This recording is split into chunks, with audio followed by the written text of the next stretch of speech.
नमस्कार। उत्तराखंड के इस वक्त के बुलेटिन के साथ मैं हूं अनुपम। सबसे पहले बात कर रहे हैं बड़ी खबर की। आज से बीजेपी का चिंतन शिविर रामनगर में शाम 3 बजे से शुरू होगा। चिंतन शिविर बीजेपी नेताओं के पहुंचने का सिलसिला आज से शुरू है। शाम 7 बजे बीएल संतोष वहां पर उद्घाटन करेंगे। राष्ट्रीय महामंत्री हैं बीएल संतोष। सीएम तीरथ समेत कई नेता वहां पर मौजूद रहेंगे। 2022 के सियासी दंगल से पहले यहां पर बीजेपी का चिंतन शिविर हो रहा है। इसमें बीजेपी के नेताओं के पहुंचने का सिलसिला जारी है। शाम 7 बजे बीएल संतोष वहां पर उद्घाटन करेंगे। राष्ट्रीय महामंत्री हैं बीएल संतोष। और इससे पहले जिस तरीके से उत्तराखंड में घटनाक्रम रहे हैं, जिस तरीके से अब आगे के मिशन को फतेह करना है, उसके लिए क्या प्लानिंग है, उस चिंतन के जरिए यहां पर उस लक्ष्य को पाने की कोशिश करने के लिए क्या कदम उठाने चाहिए कि भारतीय जनता पार्टी को प्रदेश में और मजबूती मिले, ये कहीं ना कहीं चिंतन शिविर इसीलिए आयोजित किया जा रहा है। और आज से बीजेपी का ये चिंतन शिविर है जिसमें संगठन और सरकार के बीच के सामंजस्य के साथ साथ 2022 के मिशन को फतेह करने के लिए सब एकजुट होकर के चुनावी मोड में आ जाएं। आज रामनगर में 3 बजे से यह शिविर शुरू होगा, जिसके लिए बीजेपी नेताओं के पहुंचने का सिलसिला लगातार जारी है। राष्ट्रीय महामंत्री हैं बीएल संतोष, वो आज शाम को पहुंच रहे हैं और उद्घाटन करेंगे।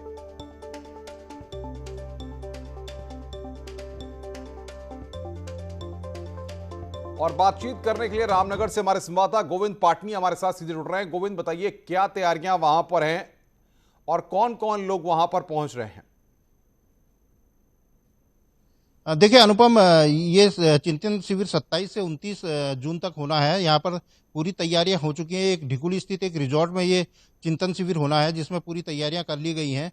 और साथ में यहाँ पर जो है राष्ट्रीय जो संगठन के इनके महामंत्री हैं बीजेपी के बीएल संतोष, प्रदेश प्रभारी दुष्यंत गौतम के साथ ही सह प्रभारी रेखा वर्मा और मुख्यमंत्री तीरथ सिंह रावत के साथ उनके मंत्रिमंडल के सारे लोग यहाँ पर उपस्थित रहेंगे। इसके अलावा मतलब कुल मिला के यह है कि 40 से 45 लोग जो है यहाँ पर इस पूरे उसमें मौजूद रहेंगे, जिसमें जो है जहाँ पर ये चिंतन शिविर आयोजित की जा रही है। जी बिल्कुल गोविंद, अगर तस्वीरें आप हमें दिखा पाएं तो जरा दिखाइए किस तरीके की तैयारी वहां पर है और कितने बजे से कार्यक्रम की शुरुआत वहां पर होगी?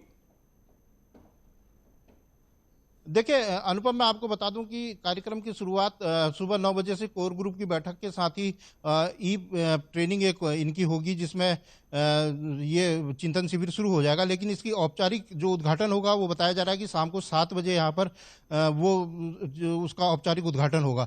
इसके साथ ही यहाँ पर आप देख सकते हैं कि सारी सीटें लग चुकी हैं, टेबल लगी हुई हैं, चेयर्स लग गई हैं।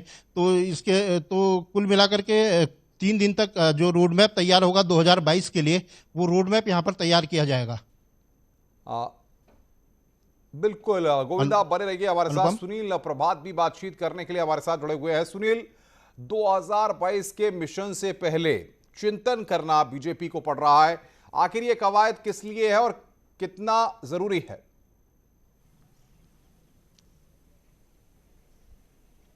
अनुपम, बीजेपी के लिहाज से ये बेहद महत्वपूर्ण है, क्योंकि चिंतन बैठक लंबे समय से टलती जा रही थी और अब जिस तरह से कोविड का संक्रमण है, आगे बीजेपी को मुख्यमंत्री के उपचुनाव में जाना और इसके बाद विधानसभा के चुनाव भी हैं, परिस्थितियां सिरे से बदल गई हैं कोविड के चलते। इसके कारण इस पूरी बैठक में चिंतन मनन होगा। 3 दिन तक जो मीटिंग चलेगी, इसमें तमाम प्रदेश प्रभारी बीजेपी के मौजूद होंगे। राष्ट्रीय महामंत्री बीएल संतोष इस मीटिंग में मौजूद होंगे। सभी सांसद, मंत्री और बीजेपी की जो टॉप लीडरशिप है, चाहे पूर्व सीएम हो, वर्तमान सीएम हो, सभी लोग इसमें मौजूद रहेंगे और इसमें पूरी तरह से मंथन किया जाएगा कि किस तरह से आगे विधानसभा चुनाव की ओर बढ़े। क्या कुछ वो नीतियां हो जो हम जनता को अधिक से अधिक वो अट्रैक्टिव कर सके। सरकार की जो योजनाएं हैं उनको किस तरह से इंप्लीमेंट किया जाए कि वो आम आदमी तक पहुंचे और इसका सीधा फायदा 2022 का जो विधानसभा उपचुनाव है उसमें पार्टी को मिल सके। क्योंकि पार्टी के आगे एक बड़ा चैलेंज है कि 2017 में वो 57 सीटों के साथ प्रचंड बहुमत के साथ सत्ता में आई थी, उसको बरकरार रखना भी अपने आप में एक बड़ा चैलेंज है। और ये सब कुछ इस शिविर में तय हो जाएगा और इस शिविर के समापन के बाद आप देखेंगे कि बीजेपी पूरी तरह से चुनावी मोड में आ जाएगी।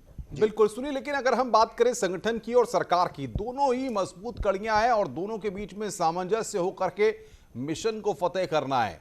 लेकिन फिलहाल आपसी गुटबाजी भी एक सबसे बड़ी समस्या है। इस चिंतन शिविर में क्या उसको भी दूर किया जाएगा?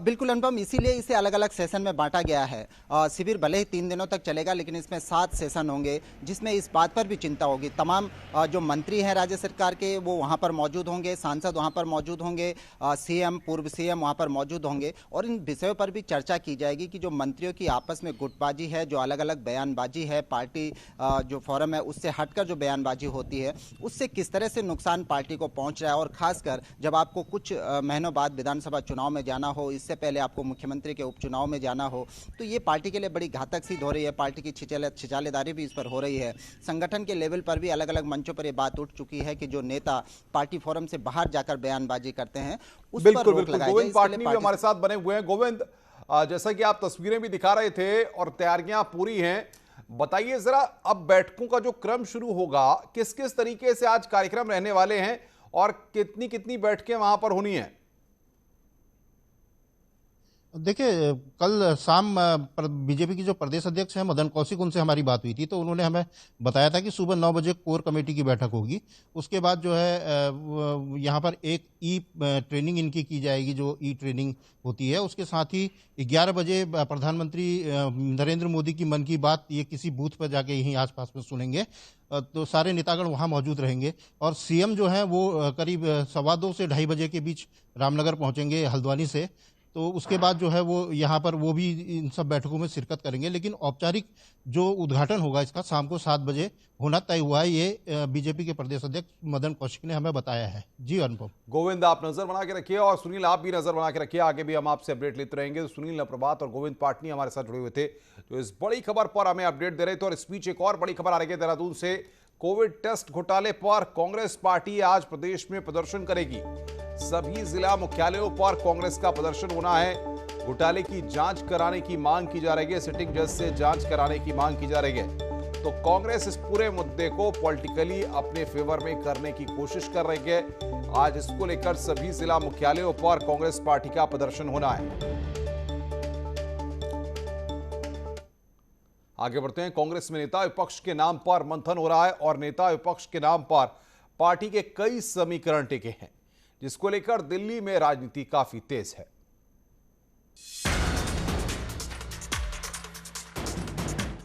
उत्तराखंड विधानसभा में विपक्ष का नेता कौन होगा, इस पर दिल्ली में मंथन चल रहा है और रविवार को प्रदेश प्रभारी देवेंद्र यादव दिल्ली में बैठक कर सकते हैं।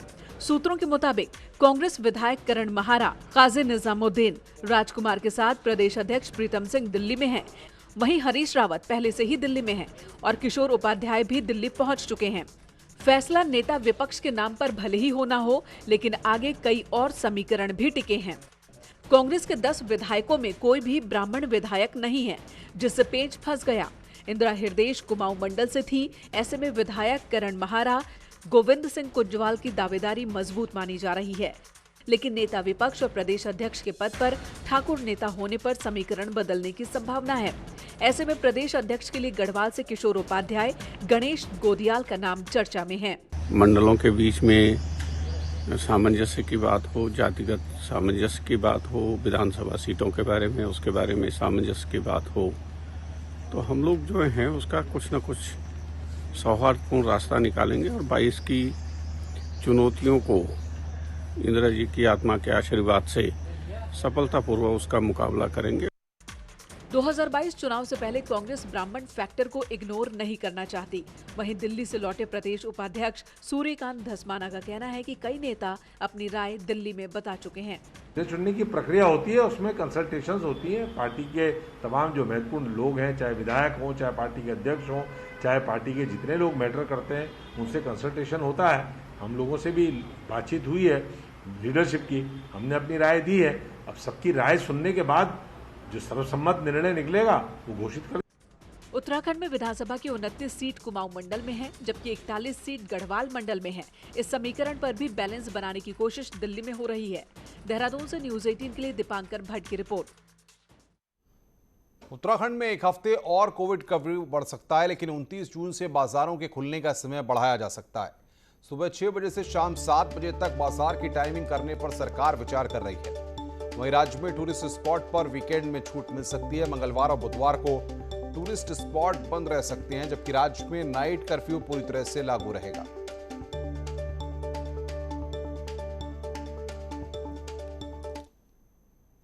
और अब आपको उत्तराखंड का कोरोना अपडेट बताते हैं। बीते 24 घंटे में राज्य में 164 नए मरीज सामने आए हैं, जबकि सिर्फ 2 संक्रमित मरीजों की मौत हुई है। वहीं 272 मरीज आज रिकवर होकर अपने घर को लौट गए हैं, जबकि राज्य में अभी भी 2500 एक्टिव केस बने हुए हैं। चारधाम यात्रा वाले 3 जिलों को वैक्सीन की ज्यादा डोज दी जाएंगी। चारधाम में रहने वालों को वैक्सीनेशन किया जाएगा। आपको बता दें कि रुद्रप्रयाग, उत्तरकाशी और चमोली जिलों में चारधाम पड़ते हैं। 1 जुलाई से चारधाम यात्रा शुरू की गई है। इसके चलते वैक्सीन की ज्यादा डोज दी गई है।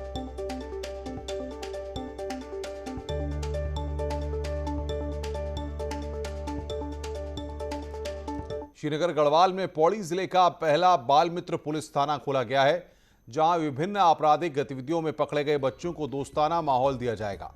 इसके लिए बाल मित्र थाने में कई व्यवस्थाएं की गई हैं। महिला थाना परिसर में स्थापित किए गए बाल मित्र पुलिस थाने का एसएसपी पी रेणुका देवी ने उद्घाटन किया। इस दौरान मौजूद स्थानीय निवासियों ने सरकार और पुलिस की पहल को बेहद महत्वपूर्ण बताया है। कोई चाइल्ड अपराधी है उसको हमने जुवेनाइल जस्टिस बोर्ड के सामने पेश करना है। उसी बीच में हमारे पास कोई उनसे पूछताछ करना, उनको काउंसलिंग करना, ऐसे कोई सुविधा नहीं था थाने में। सो एक फ्रेंडली बच्चों के लिए एक फ्रेंडली एटमॉस्फेयर थाने में नहीं होते हैं। सो इसलिए ये बाल मित्र थाना कॉन्सेप्ट शुरू किया था। पीएम मोदी के मन की बात से प्रेरित होकर देहरादून की कविता ने वर्मी कंपोस्ट को बनाने की ठानी और आज उससे न सिर्फ किसानों को लाभ मिल रहा है बल्कि रोजगार भी मिल रहा है।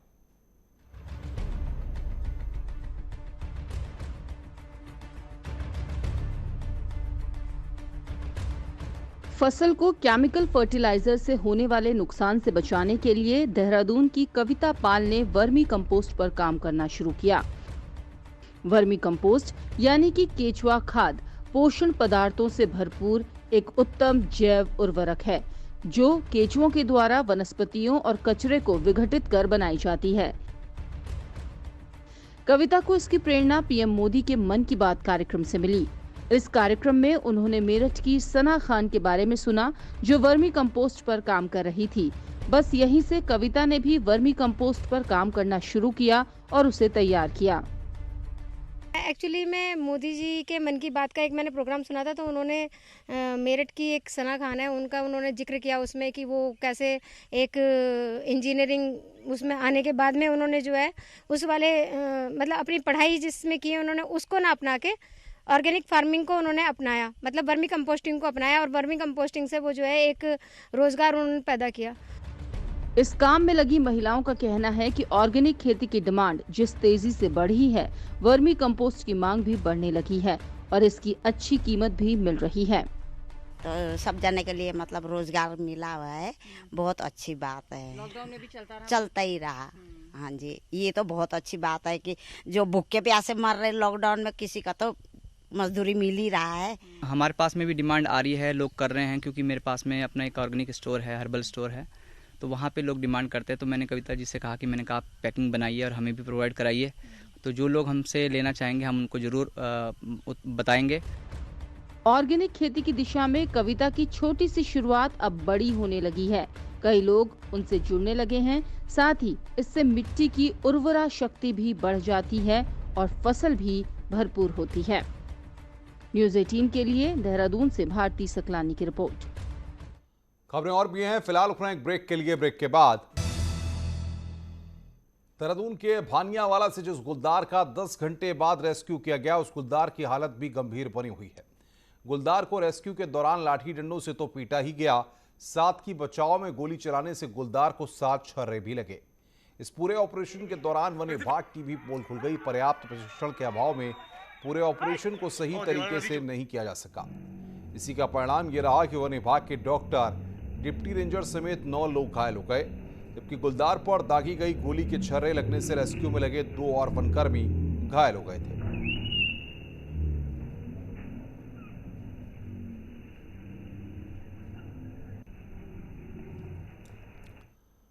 बाजपुर के बद्रीपुर गांव में एक खेत में 4 गुलदार दिखाई दिए हैं। गुलदार के देखे जाने पर ग्रामीणों में हड़कंप मच गया।